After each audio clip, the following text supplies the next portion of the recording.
నిరంతరం పేద ప్రజల కోసం ఎక్కడ పేద ప్రజలు ఇబ్బంది పడుతున్నారో వారిని అప్పులు చేర్చుకోవాలని, వారిని ఆదరించాలని, వారిని అభ్యున్నతమైన స్థాయికి తీసుకురావాలని వారు చూసేటువంటి చొరవని మనందరం కూడా అభినందించాలి.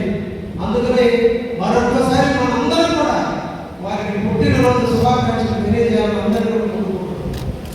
అటువంటి వ్యక్తిని ఈ కావలి గడ్డ మీద పుట్టడం, ఈ కాలంలో నివసించడం, బహుశా ఒక స్థాయి ఎక్కినటువంటి వ్యక్తి ఏ పట్టణానికో ఏ నగరానికి వెళ్ళి పీస్ఫుల్ లైఫ్ ఎంజాయ్ చేయాలనుకుంటారు.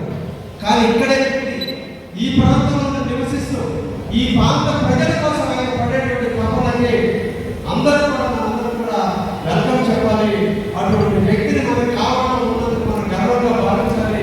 రాబోయే రోజుల్లో అన్నగారి ఆశీస్సులతో, అన్నగారి ఆలోచనలతో, అన్నగారి యొక్క సూచన మేరకు మేమందరం కూడా నడుచుకుంటాము. కూడా ఈ సందర్భంగా తెలియజేస్తూ ఒక మంచి వ్యక్తిని ఈరోజు ట్రీట్ చేయడం నాకు గర్వకారణంగా భావిస్తూ అవకాశం పెద్దలందరూ కూడా ధన్యవాదాలు తెలియజేస్తున్నాను.